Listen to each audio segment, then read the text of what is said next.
right, we're going to move on to the next layer, but I want to point out something. As you get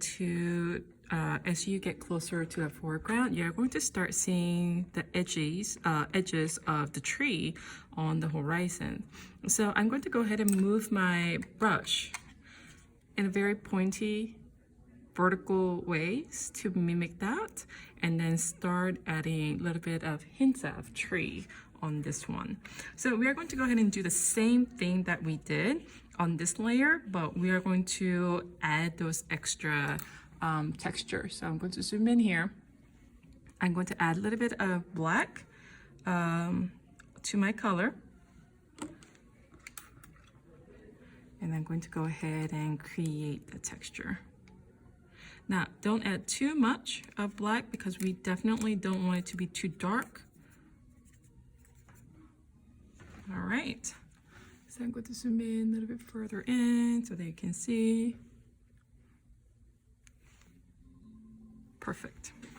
So what I'm going to do, I'm just going to touch the top and let it be. We just want to see a hint of those tree tops.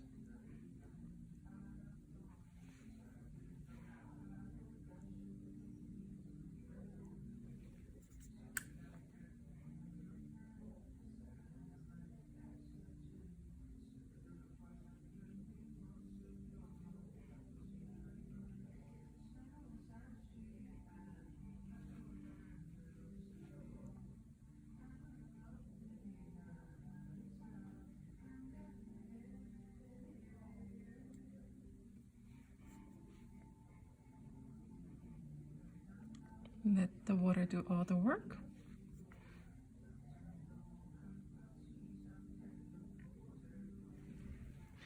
And just drop a few waters here and there.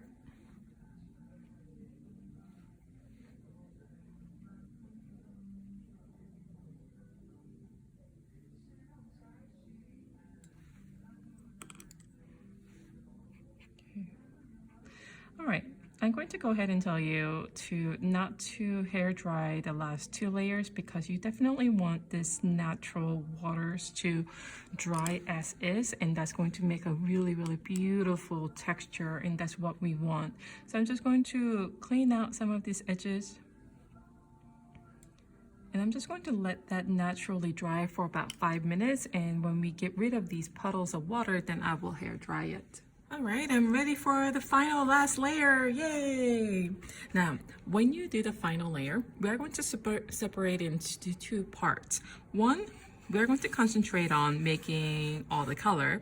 Two, we are going to go ahead and make all these trees. And for you to make this tree, you need very, very fine tips of round brush. So let's go ahead and get started with that. You're going to need very, very dark indigo blue. So here we are going to go ahead and start making very, very dark indigo blue. So instead of using this paint, I'm just going to grab a few here, and I'm just going to grab a lot of dark colors. Okay, that should be good. I'm going to grab a little bit more. You want it to be very, very intense. So now that I have that ready, I'm just going to set this brush aside and go ahead and wet the whole bottom part. I'm going to zoom in so that you can see it better here. Let's see, there you go. I'm going to go ahead and put just a tiny bit of water. We do want it to be pretty intense color, so we don't want a puddle of water like before. With that, I'm going to go ahead and use my brush. I'm going to use my flathead brush because I know that this edges will be fixed up with flathead brush later on. So I'm just going to go ahead and roughly paint the edges. Now you do want to move pretty quickly when you put the trees because you don't want it to dry. At the same, you want trees to dry at the same speed as your mountain range. So I'm just going to go ahead and paint that. Again, let the water do the work of spreading the paint around. And I'm just going to go ahead and dabble here and there with a little bit of paint and a little bit of water as well. Just clean water. And I'm going to let that naturally dry while I paint the trees. You can change the angles to your likings pretty much, but you need very, very pointy brushes. And if you don't have a very pointy brush, what you can do, you can cut a little bit of bristle for you to use. So I'm going to go ahead and do that at this time. All right, so I have trouble getting a lot of pointy brushes with these brush set that we bought because it's not the highest quality. Given that, I'm going to go ahead and show you how to cut the bristles into half chunks so that you can have a clear, pointy brush. Please try not to do this for, you know, non-class for class set. I will have those paint brushes ready, but for those of you who are at home and cannot find a pointy brush, this is a good alternative. So what I like to do, I like to sort of squeeze the end, and it sort of flats out the bristle like so. Let me zoom in just a tiny bit here. And what I like to do, I like to take half chunk and use the scissors and pretty much cut half the bristle out using your scissors. Okay, so you want to use the brush and wet it, and if it comes to a very sharp point like that, that's very good and that's going to be very helpful. Try not to get any excess extra bristles on the side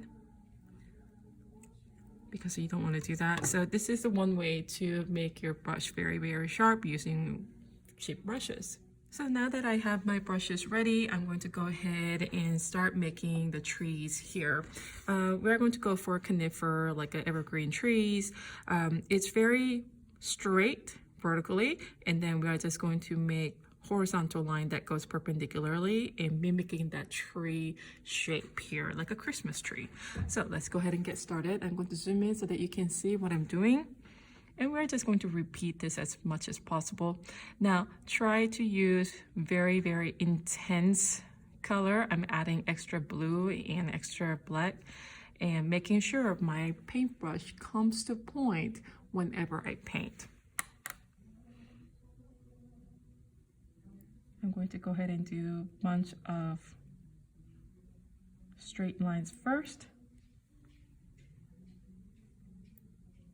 Only use maybe tip of your brush, maybe 5%. We don't want it to be too tall since we are only showing tip of it. Once I have a whole bunch of lines like that, I'm going to go ahead and turn my painting around like so. And I'm going to go ahead and work on horizontal lines or perpendicular lines to that tree. Now I'm going to start with the points, and then I'm going to move down and making it longer. So we are trying to make triangles here. Only scratch the surface, really.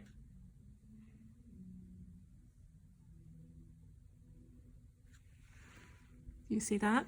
Now, closer you hold your brush bristle with your finger, better going to control you are going to have. So try to do that. Start with the dots and lengthen those perpendicular lines and come all the way down. And you're just going to repeat this process again and again until you pretty much cover the whole mountain range.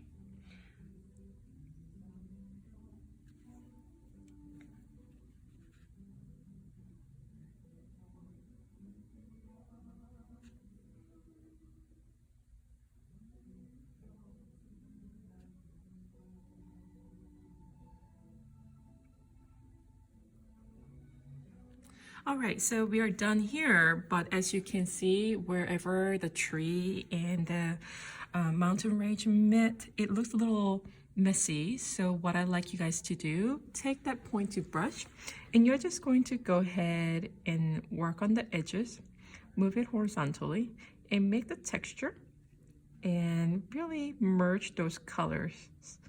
We are wanting to make it pretty nice and neat.